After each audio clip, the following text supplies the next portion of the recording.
Olá, Floripa, olá, Brasil, olá, mundo. Eu estou aqui, André Patunas, e este é o programa Vida Inteligente, trazendo hoje um tema importantíssimo, assim como os demais que o Vida Inteligente procura sempre trazer, né? Mas hoje nós vamos falar sobre teurgia. Você sabe o que é isso? Se não sabe, você vai saber agora. Se você sabe, você vai saber ainda mais.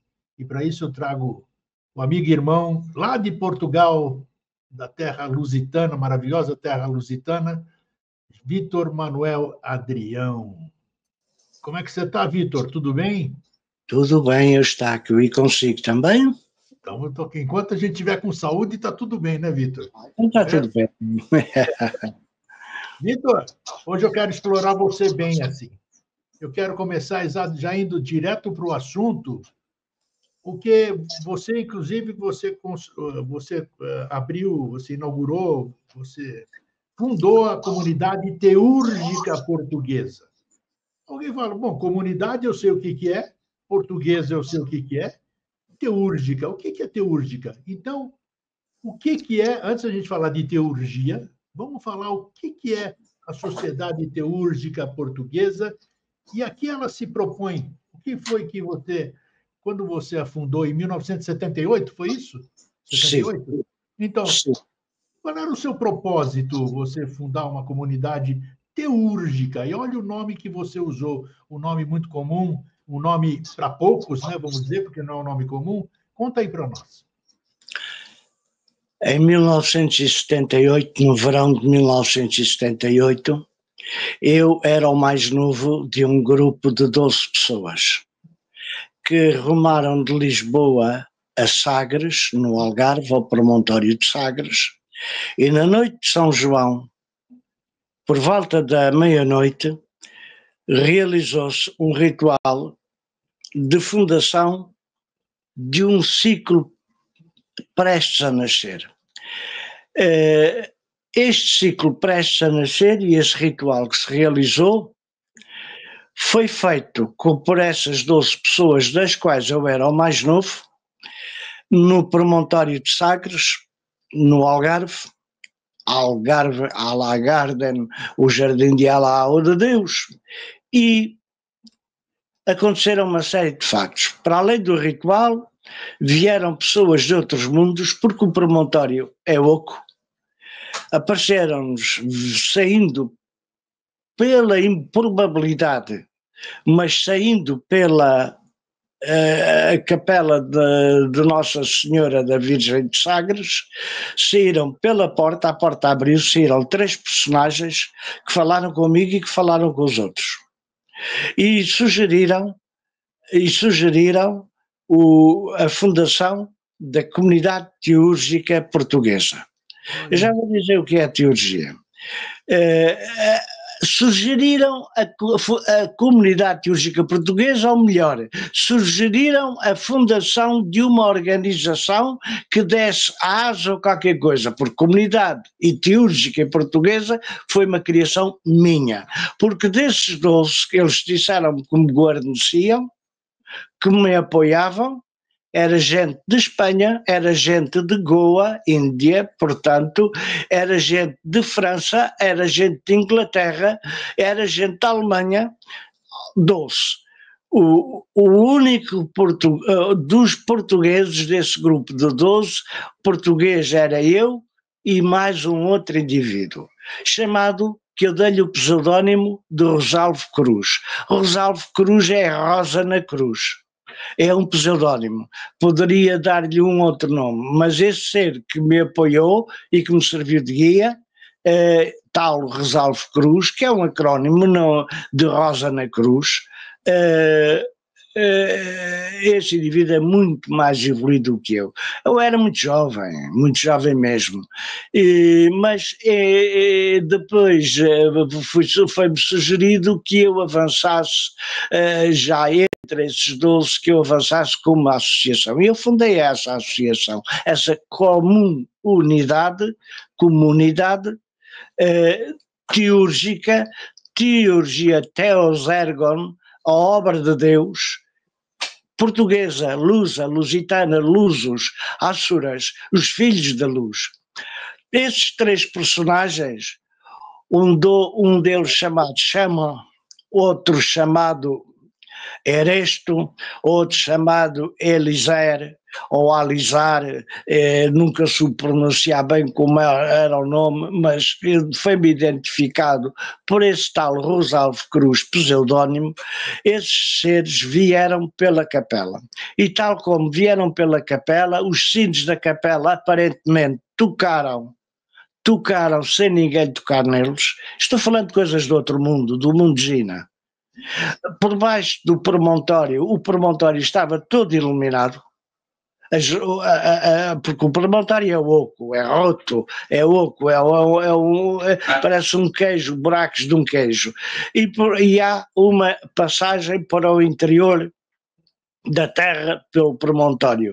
Essa passagem é feita aparentemente pela capela, e na realidade por outros lugares dentro do promontório.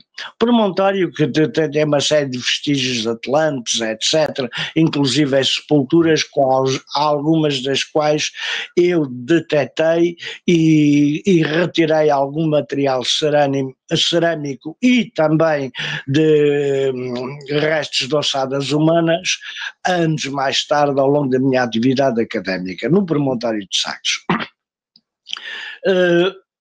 Mas foi assim que isto nasceu. Depois, em 1980, houve um novo ritual em Sintra, já em Sintra. Entretanto, eu estava ligado ao movimento de eubiose, portanto não estava com os olhos fechados, mas havia algo entre mim e a eubiose que não conferia.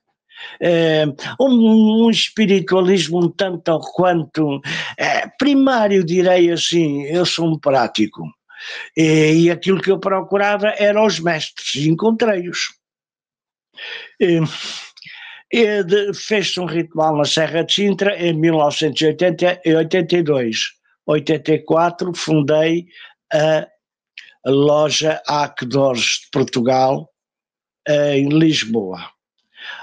Fundei a loja Aquedores de Portugal em Lisboa e pedi apoio aos senhores da dita eubiose, e que me foi recusado. Aliás, ignoraram-me. E eu avancei sozinho e fui fundar a loja Aquedores, que foi, digamos, a semente do que viria a ser a comunidade teúrgica portuguesa. Fundei em Lisboa. Em Faro fundei a loja Maitreya, na cidade de Faro, também por essa ocasião, e na cidade de Setúbal fundei a loja A Pavana Deva. Portanto, tudo nomenclatura que eu aprendi do professor Henrique José de Sousa, porque o meu percurso não vem das minhas relações muitos anos depois com Roberto Lucilla, com Paulo Albernaz, com uma série de personagens que fizeram a Sociedade Brasileira de Eubiose ser o que hoje é. Na altura era a Sociedade Teosófica Brasileira. Pronto, e foi esta a gente da comunidade teúrgica portuguesa. Vieram chegando pessoas, foram partindo pessoas, seguiram os seus percursos, porque, sabe, estes conhecimentos são assim. Há quem se afinize e há quem não se afinize. E então, com as práticas, porque eu fui instruído e fui investido pelos próprios condiscípulos do professor Henrique José de Sousa, tenho essa autoridade na vida e na morte, e é um peso, mas cá estamos, que assumo com bastante satisfação, e a minha vida, pessoalmente, tem sido só esta, porque é a obra e na obra. Mesmo a nível académico, eu levo a obra para a academia. Os académicos podem franzir o senho e o problema é deles, não é meu. Porque não conseguem entrar em confronto comigo. Tá, porque eu já me esqueci. Diga. Essas lojas que você abriu, né, a Panadeva, a Maitreya, qual era a atividade? Nesse grupo, nessa aparição que você teve junto com os demais no promontório ali, eles determinaram algum objetivo, deram alguma orientação? Trabalhar para o novo Paramanta. Como é que é? Trabalhar para o novo Pramante, isto é, para o novo ciclo, para a nova era de permissão, que é do ciclo de Aquários, que iniciado em 28 de setembro de 2005, às 15 horas. Trabalhar para a nova era. Tá, você recebeu orientação, como fazer? Você disse agora há pouco que você era jovem. Você já tinha isso dentro de você? Já tinha esse impulso? Como é que foi? Nessa ocasião eu já possuía o grau Caruna da ex-Sociedade Teosófica Brasileira, portanto já tinha alguns conhecimentos. Eu comecei muito novo nestas lides, muito novo mesmo, nestas lides, passei por alguns movimentos espiritualistas e foi na obra do professor Henrique José de Sousa que eu me encontrei. O trabalho que se faz em qualquer loja, em qualquer casa capitular ou capítulo da obra de JHS, que é a obra de Deus na face da terra, igual a teurgia ou teurgia em grego, que é o que significa até os mais urgia, a obra de Deus, a obra divina, a obra do Eterno na face da terra. E a obra do Eterno na face da terra é o pensamento plasmado de JHS. Faz a parte de escola, os ensinamentos, faz-se a parte ritualística. Essa parte ritualística há inclusive fotografias da época, inclusive há 2 ou 3 fotografias comigo em Sagres e com os outros, portanto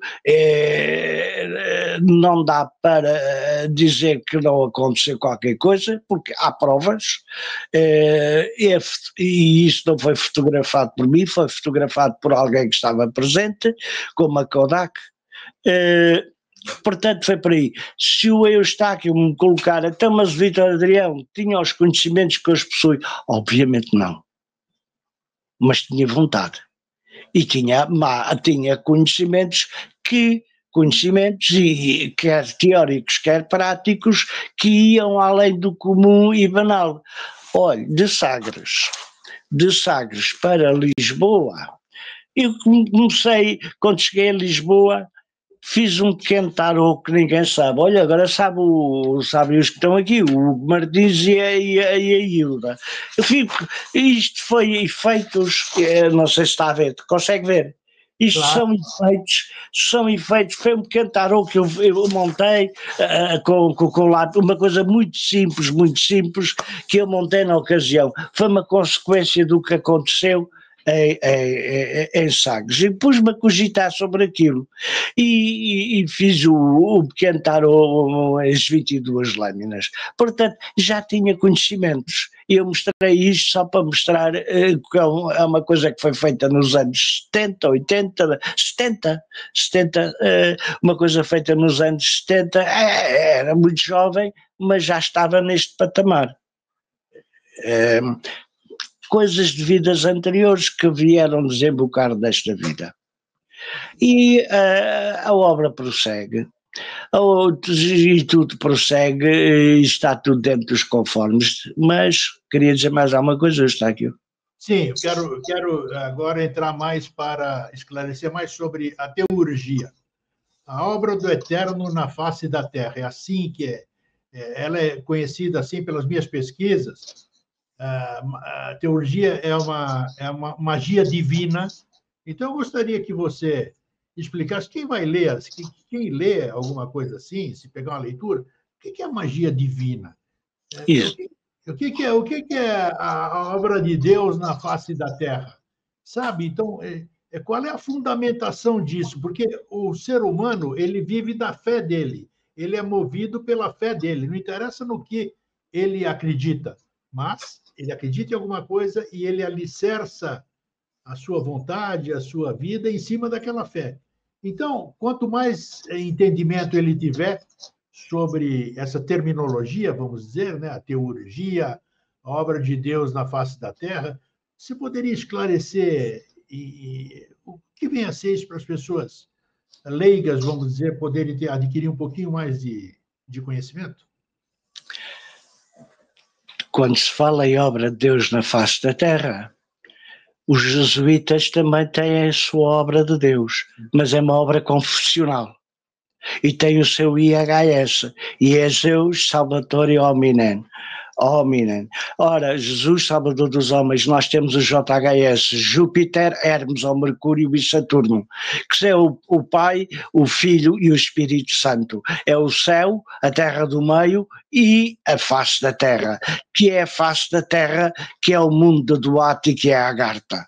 Ora bem, é a sigla avatárica. A obra de Deus é a criação do homem em fazê-lo super-homem ou adepto perfeito, adepto da lei, adepto do divino.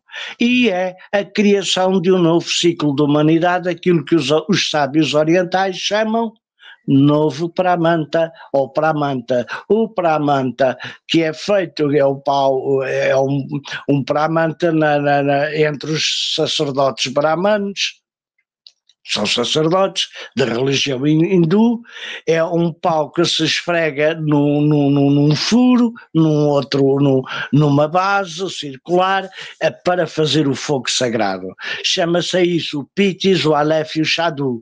Ora, diz da Pax, a paz, a Pax, a de Agartha, a Pax do fogo sagrado, a Pax do Filho, a Pax do Espírito Santo, o Arani, o Tvachitri, etc. Os nomes orientais nós chamamos de Pitis, Aleph e Shadu, correspondendo aos três princípios Pai, Filho e Espírito Santo, que na nossa obra, sendo o Espírito Santo o Filho, então no meio fica a mãe que gera o Filho, a nova terra. Esta é a obra de Deus. Obviamente que os antigos e os clássicos, de acordo com as suas épocas, como São Clemente de Alexandria, como Santo Atanásio, e Anaxágoras e outros mais, davam a teurgia como a alta magia divina ou magia de Deus. Se assim for, indo aos clássicos, então a alta magia divina ou a magia de Deus está presente na missa, nos vários passos da missa, que o professor Henrique José de Sousa, aliás, explica o que isso é.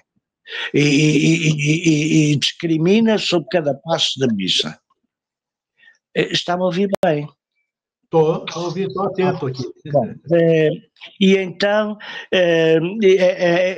então eles apontam para a magia divina, a ligação do homem com os deuses cada vez maior, até chegar à divindade absoluta, à absorção. Esta é a magia divina.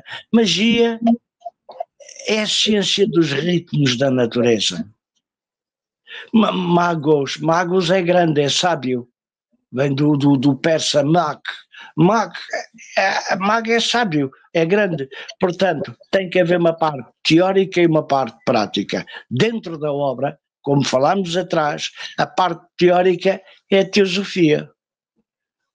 Aprender as leis da natureza, as leis que regem o homem, a lei do karma, a lei da reencarnação, a lei da evolução, a lei da hierarquia, por aí fora. Pronto, e os princípios básicos da sabedoria divina, e depois há a parte interna ou a parte prática, chamada ritualística. E aí tudo aquilo que se aprendeu é levado à prática. Repare, em templo, o que nós fazemos é teatralizar ritualisticamente. Ritual vem de ritmo, os ritmos da natureza. Ora, o ritmo tem a ver com a mãe divina, tem a ver com a mulher. É a mulher que pelos ritmos, ao fim de 9 meses, número lunar, gera um filho, a donda, a Virgo Parituri ou Virgem grávida. Tudo o que se faz em templo é ritualizar a vida de JHS, porque ele foi a manifestação mais lídima da divindade junto aos homens. JHS esteve em Agartha, JHS esteve em Duarte, o mundo intermédio. JHS esteve em Badagas, o mundo sob a superfície da Terra, o mundo mais próximo da face da Terra, o chamado submundo. Em São Lourenço, fui eu que apontei o Mecatolã. Ninguém sabia onde é que ficava a casa misteriosa, a tal casa do Mecatolã. Fui eu que indiquei. Porque todas as teorias que andavam a dizer eram apenas teorias. E porquê que eu a indiquei? Porque aprendendo num lado sobre usinas, dá-me para fazer o mesmo em qualquer parte do mundo. E estão lá os sinais. O Roberto Lucila provou através daquilo que ele viu, ele e outros mais, como o Henrique Montosa, etc. É perguntar-lhes ao Henrique Montosa, que ainda faz parte do mundo dos que andam sobre a Terra. Portanto, tudo está provado. E houve gente do Mecatolã que veio até às portas, saindo da cripta, que está sob a casa misteriosa do bairro Carioca, e que veio falar connosco. Melhor, falou comigo e eu apresentei-lhes o Roberto e apresentei-lhes o Montosa, o Henrique Montosa. Portanto, mais uma vez, o Roberto com antecedentes portugueses e o Henrique Montosa com antecedentes espanhóis, aqui mais o ibérico a ligar os dois sob o sangue realmente luso. Mecatolã ou Atolã do Ocidente, é o que significa Tula, Atolã do Ocidente. Tudo isto está provado. Quando as pessoas dizem, será, não será, e o que é que eu tenho a ver com isso? Eu dou provas. Isso é bom, é bom testemunhar sempre, é bom vivenciar essas questões, né? Dá mais credibilidade, mas reforça a fé, né? O Vitor, você está falando aqui nós falamos sobre novo ciclo, você falou do novo Pramanta, Luzir, né? E você cita a data de 28 de setembro de 2005, às 15 horas. É o que está no calendário de Maitreya, revelado pelo professor Henrique José de Sousa, o mestre JHS, ou conhecido nas escrituras sagradas como Elric, o dragão de ouro. Ora, o dragão de ouro é a própria fraternidade branca, a grande loja branca, o governo oculto do mundo, o GOM. Mas existe uma grande questão aí. Eu tenho 74 anos já, e sempre vivi no meio do esoterismo, do espiritualismo. Aí sempre falam de nova era, novo ciclo, isso e aquilo, e sempre se dá inúmeras datas, né? Então isso, como eu disse no começo do programa aqui, que base eu tenho para poder acreditar que o novo ciclo realmente, aqueles 2.160 anos, né? Vamos dizer, começou em 28 de setembro de 2005. E quais seriam os indícios, vamos dizer, de que essa data verdadeiramente marcou? Quando você fecha um ciclo, existem dados marcantes de que esse ciclo encerrou-se, iniciou-se um novo ciclo, Vitor? Eustáquio, um ciclo tem os 2.160 anos, mas como há o período de interregno, dá 2.250 anos. Depois vêm as contas da astrologia, e há astrólogos que dizem que a nova era só começará daqui a 500 anos, a nova era só começará daqui não sei quanto tempo, e há estas confusões todas. Na obra temos-las assim, com as contas certinhas. Mas a nova era pode começar daqui a uma porção de tempo, ou já pode ter começado há mais tempo para lá, em 1950, em 1960, ou isto de acordo com os vários pensadores. Pois então, são livres e independentes de pensar isso. Só o problema deles. Agora é uma coisa, a nova era, sei lá que as coisas comecem um ciclo astrológico, ou um ciclo astrológico e astronómico.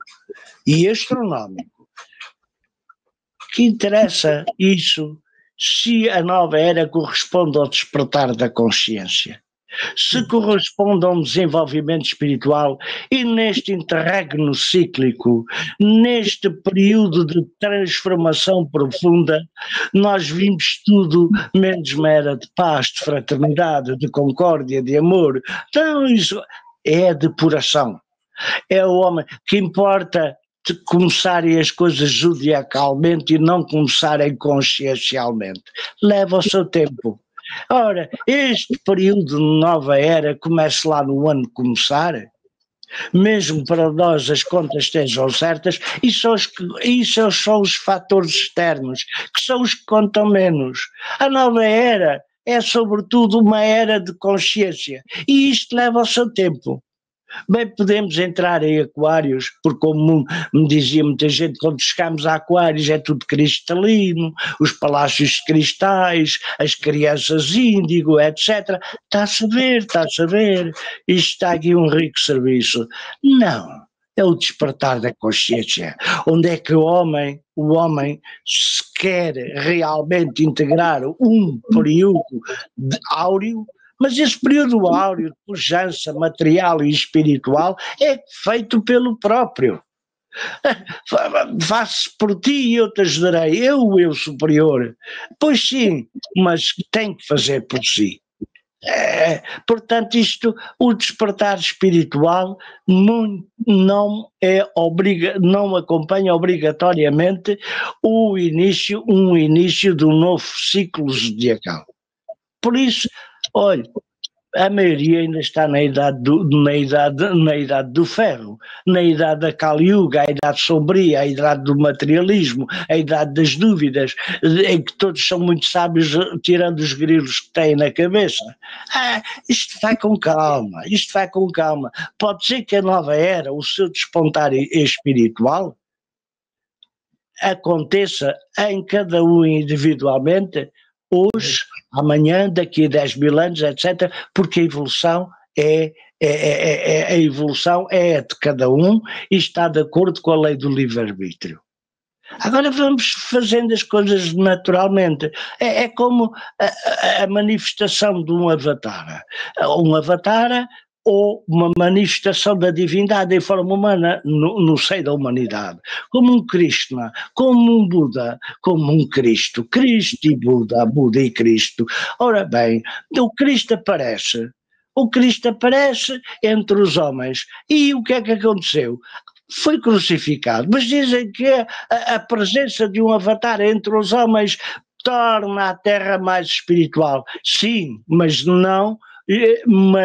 a reação da humanidade, a vibração do avatar é uma coisa e a reação da humanidade a ele é bem outra. Portanto, são estados diferentes. Se não fosse assim, o Cristo escusava de ter sido crucificado. Se não fosse assim, o Cristo não escusava de ter levado uma flechada no coração. Se não fosse assim, o Buda, ou o príncipe Siddhartha Gautama, melhor, os seus invólucros físicos, neste caso o Buda, o príncipe Siddhartha Gautama, escusava de ter sido envenenado, ao que dizem as crenças populares. Portanto, significa que a vibração da divindade é uma coisa e a reação do homem a ela é bem outra. Sabe qual é o maior mistério deste novo Pramanta, deste novo ciclo, como se fala por aí? O maior mistério do homem é ele não saber de onde é que lhe vem o pensamento, porque o cérebro não compensa. O cérebro é um instrumento. É ele não saber de onde é que vem este sentimento de amor, este sentimento de harmonia, ou de desamor e desarmonia, depende de cada um e cada qual, das empatias ou desempatias que tem. De onde é que vem? Do órgão cardíaco. É pouco, é um instrumento. De onde é que lhe vem o sentimento e o pensamento? Esses são os maiores garantes de que há qualquer coisa de subtil. Falar das almas que voltam. As almas que voltam são aquelas que realmente vêm por amor à humanidade.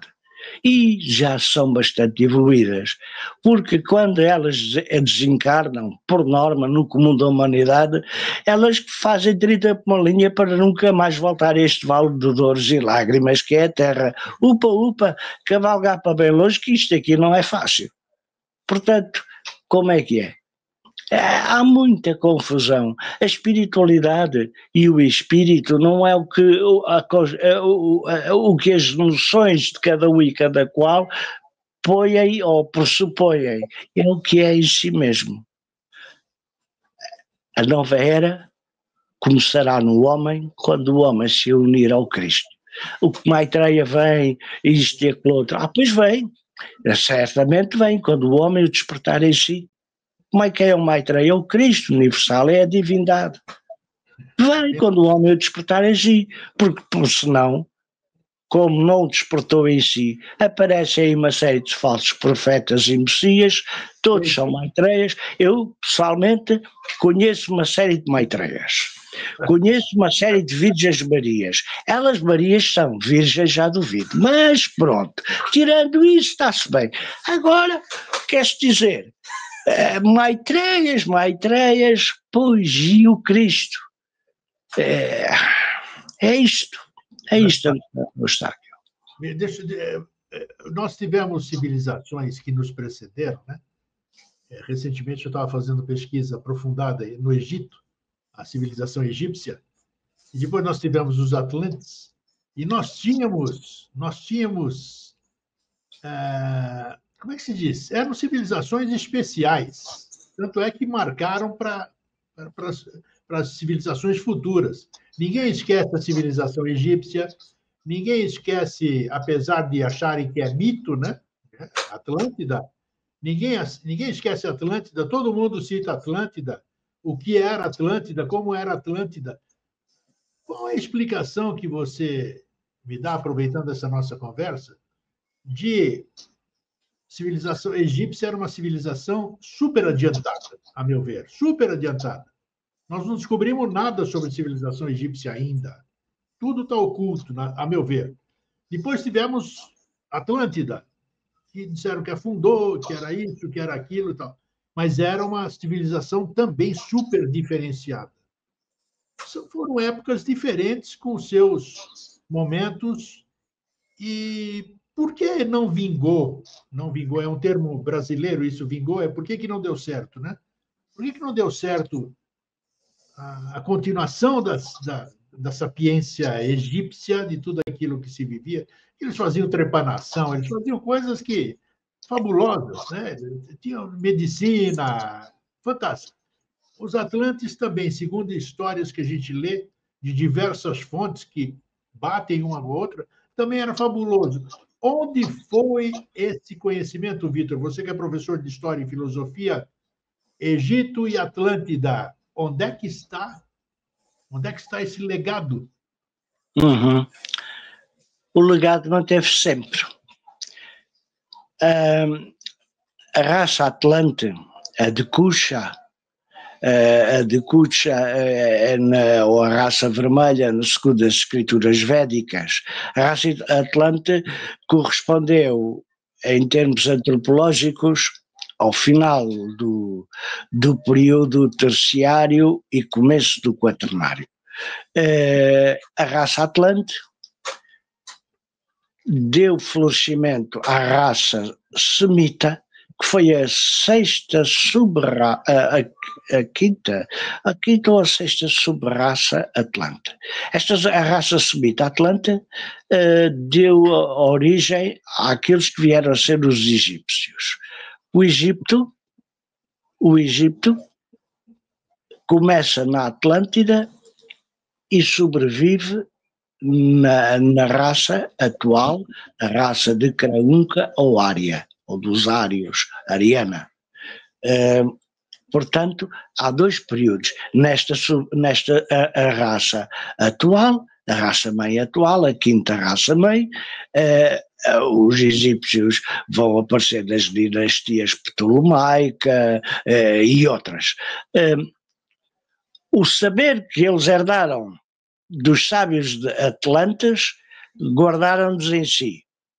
Como a humanidade caiu em decadência, revoltando-se contra a lei divina, revoltando-se contra os deuses e a divindade, revoltando-se contra todos aqueles que eram, fazendo mau uso da sabedoria divina, Esta sabedoria divina aparece na atual raça-mãe sob a forma de mistérios. Então aparece a religião, chamemos assim, de religio, religar, tornar a ligar o eu inferior ao meu superior, é o que significa religião, a religião dos mistérios. A religião dos mistérios não tem nada a ver com o religiosismo confessional.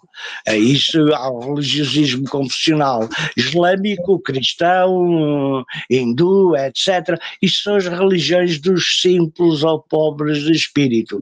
A religião dos sábios e a prática dos sábios é a prática dos mistérios. Foi isto que alavancou a humanidade.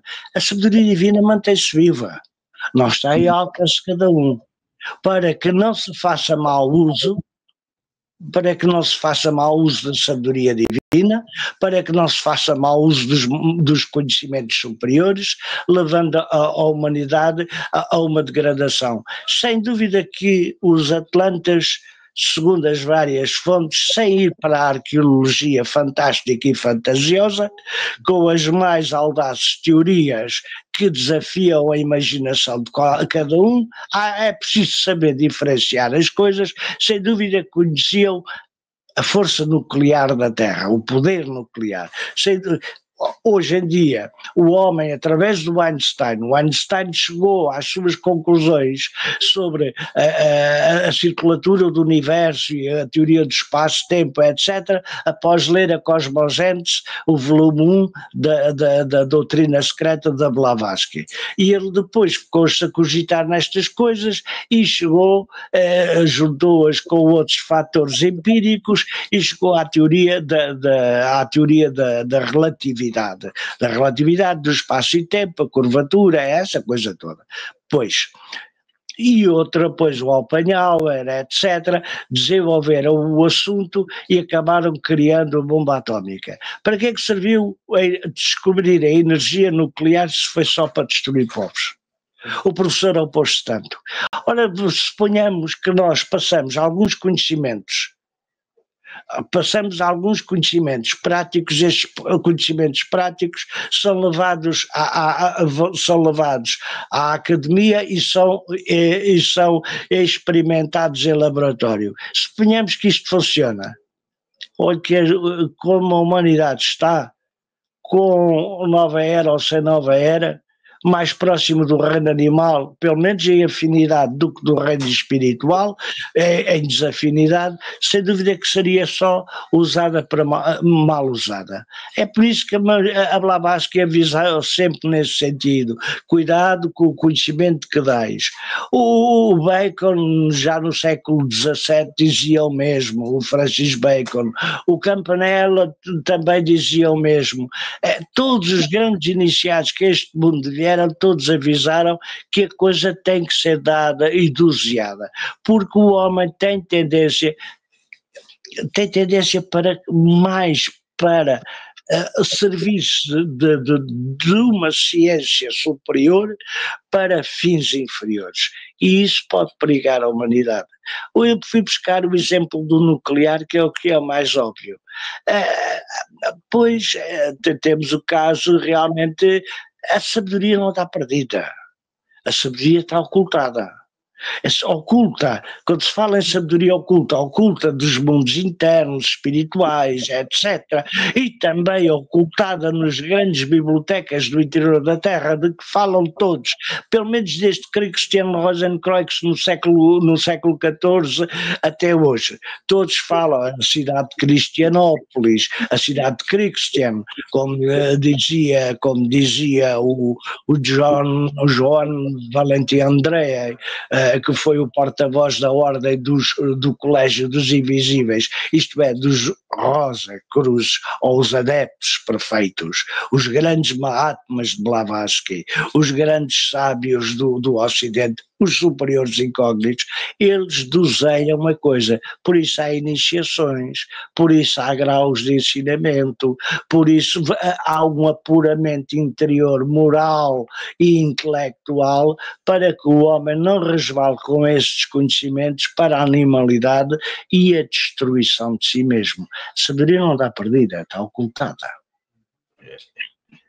Vítor, o que me intriga ainda é que a Atlântida, eles eram teurgos, eles conheciam a magia divina, a praticavam, era como a gente pratica hoje nossas crenças, vamos dizer. O que levou isso, afundou a razão de ter desaparecido, esses problemas todos que nós também hoje estamos enfrentando hoje. Eles devem ter passado, mesmo com todo aquele conhecimento da magia divina, eles acabaram cedendo às tentações, aos problemas, e não conseguiram superar e acabaram extinguindo a civilização. Como é que a gente pode evitar, e nós estamos vendo a repetição do ciclo, né? Tudo se repete, parece que o ciclo é repetitivo, parece sazonal, né? Como é que a gente pode ter esperança no mundo de hoje, tendo considerado que as civilizações que nos precederam, né, os Atlantes, os egípcios, vamos citar apenas essas duas, sendo teúrgicas, conhecendo isso aqui, falharam. Que esperança temos nós, então, que nós não temos a mínima noção da magia divina? Eu ouso dizer que a humanidade hoje não tem noção da magia divina, né, de teurgia. Então, o que a gente pode esperar? Que futuro a gente pode esperar? O que é esse novo Brahmanta? O que é isso? O saber oculto dos grandes magos do Egito foi repassado à Grécia, através de sábios como Pitágoras, Platão, Anaxágoras, Hipócrates e mais uma série deles. Solon. Solon foi aquele que passou a Platão o conhecimento da Atlântida. A magia divina que então na Atlântida se praticava, segundo está no Rig Veda, segundo está no Ramayana, segundo estão nas escrituras sagradas do mundo, antiquíssimas. O Ramayana tem para cima de 12 mil anos de existência. É uma coisa extraordinária. Portanto, não se inventa nada. Blavatsky não inventou, Rose Luna não inventou, muito menos Henrique José de Sousa e mais uns quantos paladinos da Pax Universal. Segundo dizem, quando o egoísmo começou a campear entre os atlantes, a imoralidade trazendo consigo a imoralidade, isto é, egoísmo, eu quero possimento, eu quero, e isto leva a um licenciosismo, leva a uma imoralidade, descamba-se nas práticas mais navalescas, a nível sexual, a nível psíquico, e a nível psíquico que é isso na chamada goeteia em grego ou goécia em português, isto é, imprecação, berro, gemido, a goeteia, a chamada magia negra, enfim. Aquilo que o Cristo definia como o vale onde se range e chora, o ranger de dentes, lágrimas e ranger de dentes, mais ou menos por aí. É realmente as almas danadas ou em danação ou condenadas por si mesmas, pelo seu próprio karma. Começou aí realmente um karma consciente da humanidade. A humanidade vai reencarnando ciclicamente, de ciclo em ciclo, daí a chamada repetição, mas cada vez este ciclo e esta onda de vida se torna menor. Agora, há grandes maiorais das trevas, aquilo que nas tradições se chamam os Nirmanakayas e rakshasas negros, os grandes chefes e os seus apaniguados da linha sinistra ou contra a humanidade. E isto vê-se, olha, está-se a ver no Brasil, em nome de um Cristo que é um Cristo bombista, portanto não é Cristo nenhum, é o anticristo. Está-se a ver nos Estados Unidos, está-se a ver aqui na Europa, na Ucrânia, está-se a ver até aqui em Portugal com certas seitas políticas ou parapolíticas ou as duas coisas, enfim, em que pregou um Deus que é o seu Deus, mas não é o Deus de bondade e perdão e de evolução, que é a divindade. Mas este círculo humano cada vez tende a tornar-se menor. Dizem as tradições que este é o período realmente de separação do trigo do joio. É um período espiritualmente, materialmente muito dinâmico, fisicamente falando, muito dinâmico, muitos conflitos, um interregno intercíclico, um pralaya. Olha, se é um pralaya, um período de repouso, é tudo menos repouso, pode ser repouso espiritual em relação à Terra, mas há de atividade espiritual da Terra por parte de alguns em relação ao mundo do espírito, e da parte de alguns, os chamados homens de boa vontade, os eleitos pelos seus próprios esforços e méritos, os verdadeiros príncipes de sangue azul, príncipes ou principais, já que o sangue azul é a cor da mãe divina do segundo trono, do segundo Logos, o Logos de amor, de sabedoria, enfim, ao serviço de toda a humanidade, não de alguns, mas de todos. É esta a ideia. Portanto, cada vez mais as trevas vão diluindo. O que é hoje se passa? Passa-se que a tecnologia de hoje é superior à Atlante e aplicada mal. A humanidade periga, porque a raça atlante onde parou começou a raça ariana. Os seus saberes exotéricos passaram à humanidade. Os saberes esotéricos mantiveram-se nas mãos de uma pleia de sábios, de iluminados espirituais, homens pelos seus próprios méritos que atingiram um determinado padrão. Chama-se governo oculto, precisamente por estar ocultado aos olhos ordinários ou comuns.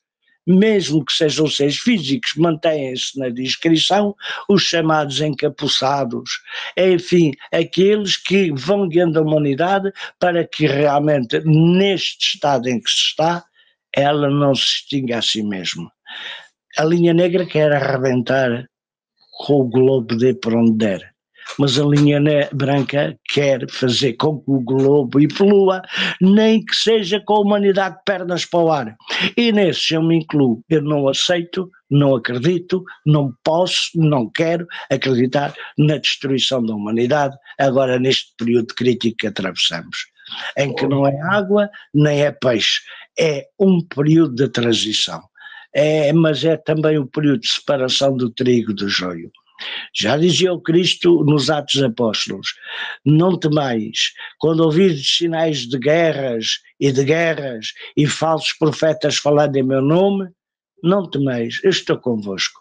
O homem que desperta o Cristo em si mesmo, para que o Cristo universal se manifeste, e aí sim terá a novidade, a idade de ouro, a Satya Yuga, o quinto império, o nome que lhe queiram chamar. Mas primeiro o homem tem que se fazer, e não se deixar ir tanto nos cantos das sereias. Olha que as sereias na mitologia greco-romana são canibais. Encantavam os marinheiros iam atrás da cauda das sereias, e as sereias, pumba, devoravam-nos. Olhos e ouvidos alerta. Deixa eu tocar agora no nosso assunto final, assim, dentro dessa sequência. Eu tive agora, recentemente, semana passada, um sonho muito significativo, né? Sobre Odissonai. Odissonai é teurgia, pura teurgia, né? E eu quero aqui fazer uma anotação que eu tinha feito aqui. Eu quero ler esse trechinho pequeno. Odissonai, ou Yoga Universal, ou ainda Canto de Ulisses e Ulíssipa, é a yoga de maior esplendor que o professor Henrique José de Souza deu a seus discípulos. Ele mesmo afirma que o Odissonai é o maior prêmio que poderia dar aos seus filhos espirituais. Então, aí nós temos aqui um instrumento, digamos assim, nós estamos falando desse assunto, né, que é magia pura, e ele cita o Odissonai. Eu gostaria que você falasse um pouquinho sobre o Odissonai. Eu vou falar sobre o Odissonai e depois permita-me que eu feche com um pequeno trecho também. Pode ser? Claro. Vamos lá. O professor Henrique José de Souza, humanamente, era Henrique José de Souza. Espiritualmente era Elrique. Portanto, Henrique e Elrique. A nível divino era Aquebel, o sexto luzeiro, o luzeiro da devoção, luz é de amor. Bom, ele deu vários instrumentos, não deu só esse instrumento. Esse é o maior de todos.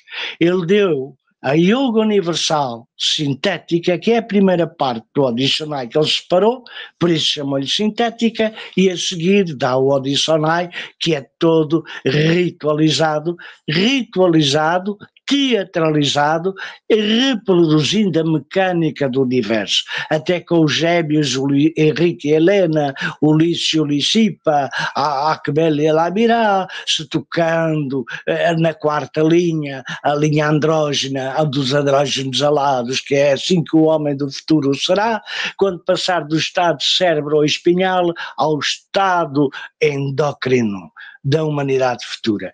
O Odisonai, o Odosson, subindo para cima, é o Odisonai, subindo, descendo para baixo, manifestando as maravilhas da natureza, as maravilhas do universo, é o Odisonal. Odisonal, o som na ode.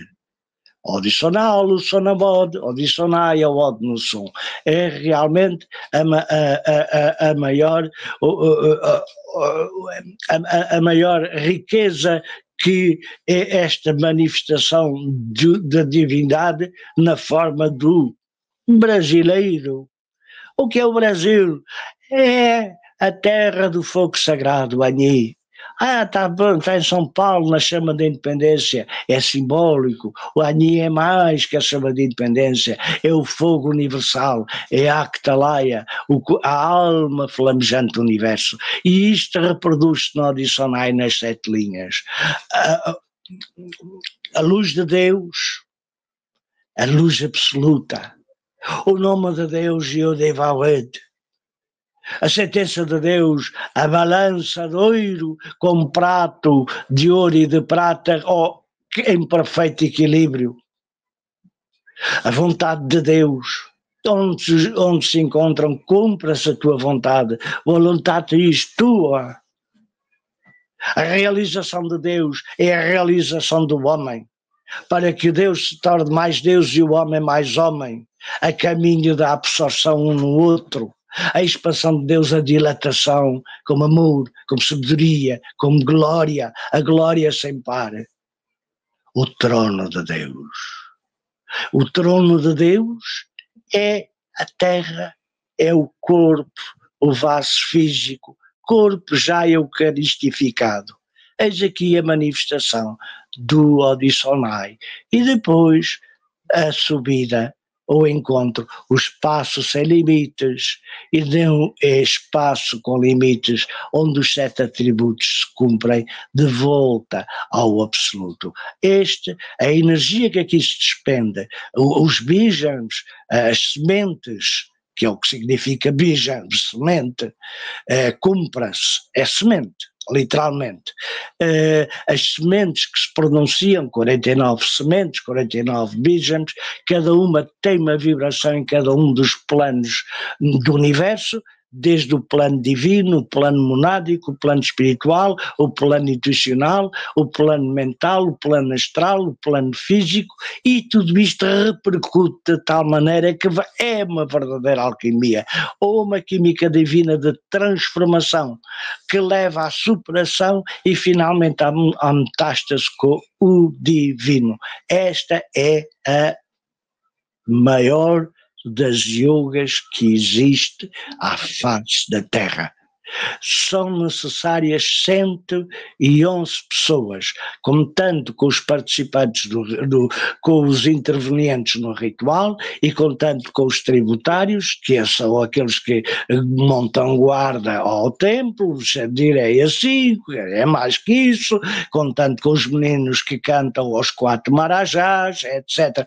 Isto, portanto, 111 pessoas no total da yoga. A yoga universal é mesmo universal, e depois toda a prática do Odisonai, que pode ser preferida em pé. Eu prefiro que seja preferida em pé, pelas 7 linhas, 7 a quarta andrógena, quando o princípio feminino ao altar e o princípio masculino ao portal do templo se encontram. Portanto, uma linha andrógena são os que cumprem a vontade de Deus. Deus que sobe da terra ao céu e a mulher que desce, a deusa que desce do céu à terra, do altar ao centro e do portal do templo ao centro. É a vontade de Deus. Está aqui, eu iria terminar, se me permite, com o mantra geral de união e radiação. Muito antigo, muito antigo. A Nibeza só deu uma parte deste mantra. Eu não vou proferir em sânscrito, eu vou proferi-lo em português de uma maneira que todos compreendam e de uma maneira que todos compreendam e numa linguagem simples, que este mantra não é da minha autoria, é da autoria, a sua tradução é da autoria de um distinto teósofo português, foi militar, foi um dos fundadores, ou melhor, um dos mantenedores da Sociedade Teosófica de Portugal, o Coronel João Miguel Rocha de Abreu. Major Coronel João Miguel já faleceu, vivia em Lagos, onde eu tive alguma intervenção nos períodos em que eu circulava entre Lagos e Sagres. E diz: vamos lá. Veneráveis amigos, veneráveis irmãos e irmãs, o amor-unidade é a essência do próprio universo. Por ele, tudo existe. Por ele, todos estamos, para sempre, interligados. Existe uma sabedoria eterna que tudo compreende. Ela é conhecida de quem entrou no grande silêncio. Existe uma paz profunda que ultrapassa toda a concepção. Ela habita no coração de quem vive no eterno. Existe um poder transfigurador que tudo renova. Ele vive e age em quem sabe que o eu divino é um. Que a energia do eu divino, que é essencialmente amor, unidade, irradia através de nós, como sabedoria eterna e paz profunda, transfigurando silenciosamente o mundo.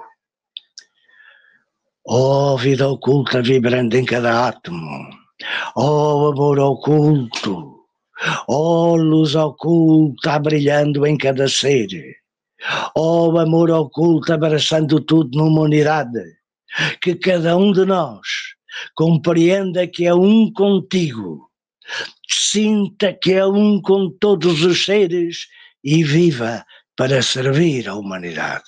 Vejam. Muito bonito, muito bonito. Cada um que faça como entender, porque é senhor do livre-arbítrio, mas depois de avisado não pode dizer que ignorava. Muito bonito. Eu pediria aqui ao vivo, inclusive, se você puder, que você me mande por escrito isso, que eu quero compartilhar. Isso é muito importante. Nossa, muito bonito mesmo. Poxa, é verdadeiro. É isso, Vitor. Fechamos com chave de ouro, hein? Puxa vida. É isso aí. Foi o programa de hoje, muito bom. Te agradeço mais uma vez. Muito obrigado por você se dispor. Olha, um grande abraço daqui de Portugal para si, Eustáquio, para todo o Brasil e faça o favor de ser felizes. Valeu, Vitor. Fraterno abraço. Fica bem. Tchau. Vai. Caramba, que coisa boa, né? Coisa boa. Eu sempre falar de coisa boa nos dá ânimo, Pelo menos uma hora do nosso dia, assim, a gente fica animado, né? Esquece das coisas ruins e foca exatamente naquilo que a gente precisa. Esse momento teúrgico, né? De magia divina, que todo mundo deveria se envolver nisso, mas eu sei que não é fácil. É isso, gente. Muito obrigado por estar conosco. Um fraterno abraço. Um feliz sempre e até a semana que vem. Tchau.